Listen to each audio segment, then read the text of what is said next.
Hello, hello, and welcome everybody. JB here with JB's RCs. Thanks for stopping by. Today we got a great running video for you. We got the Redcat Danchee Ridgerock.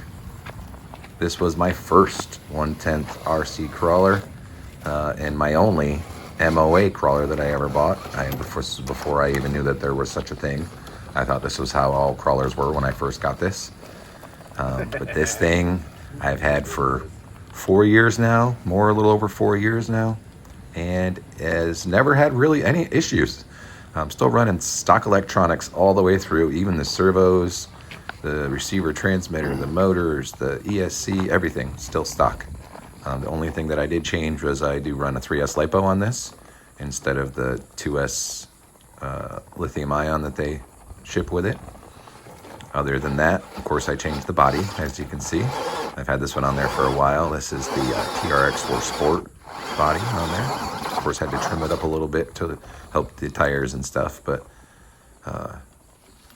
what an amazing, just goes right up. That line, the last half of that line right there, I've never made it up with any other truck. Oh my God, it's so wicked. That I've tried with anyways. I haven't tried with all of them, but still impressive that it did that. As you can hear me in the background talking about right now. How awesome it is.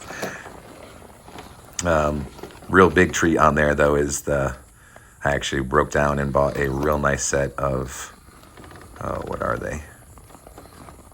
The Pro Builds. There were 1.9 rims that are on there. Sweep Racing maybe, Pro Builds. They are awesome. I will say I was a little disappointed putting them together. The little nut driver that they send with it when you're screwing in some of the nuts actually rubs on the inside of the rim there and was like rubbing some of the paint off in a couple spots. So for something that was extremely expensive for me anyways, I was like, wait, this is not good that this is doing this. And I didn't have any other tool to do that, so I had to use the one they sent. Still freaking awesome tires though. They're the ones with the settable offset to them, so right now I got them like real deep dish style, but you can have those way out to the front on the rim. I think there's 3 or 4 different settings you can do for it, which is really nice. And then of course for the tires on there, we got some new jconcepts, the holds. First time trying this tire pattern, tread pattern from jconcepts. If you guys watch me, you know I love jconcepts rubber.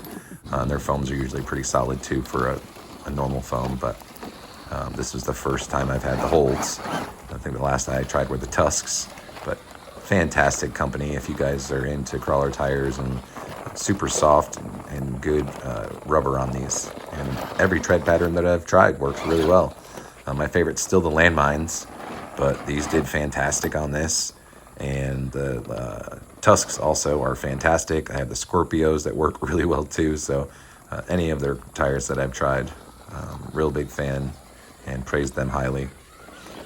Other than that, for modifications on the truck, I do have full metal steering on there, metal steering arms and servo horns, all metal on there that I did custom. A very nice job there. I found a guy that had done some himself, and I just kind of used his idea and did a little bit of my own creation with it. But those are 3mm threaded rod and covered in actual real-life brake line that you would get for a normal size car. And I just did the cut to length with the rod, cut the length with the brake line. Of course, they made the rotted part a little bit longer, so the ends, I could put the end hooks on, the eye hooks. Then I went ahead and put metal arms on there from the horn down to the main arm, and the metal horns, of course. Still stock servos though, and as you can see, it has no problem with that 3S. I did add some front weights to it. You actually hear them bouncing around a little bit because the way they were sitting there, I didn't want to glue them in, and I couldn't bolt them on, so they are in there, but they do bounce around just a touch. You can hear them tink-tink every once in a while. So that gives a little bit more forward weight. And of course I dropped it down, so I have some shock extenders up underneath there. The top of the shocks are actually touching the body on the inside, so that's how high it is.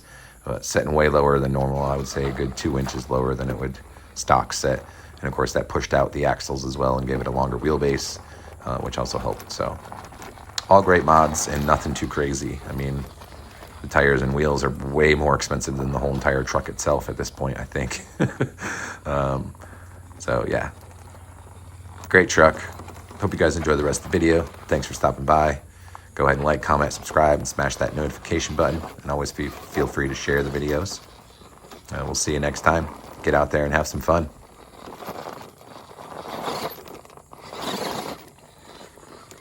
Oh my God, this thing is so stupid.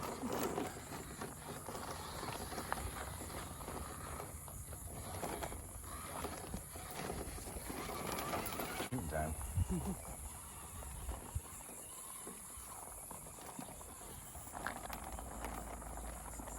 I gotta tell you, sometimes that quad stall helps so much with this truck. Having the front tires like pull me up over a lot, because there's always almost, you know, when I'm going up at least.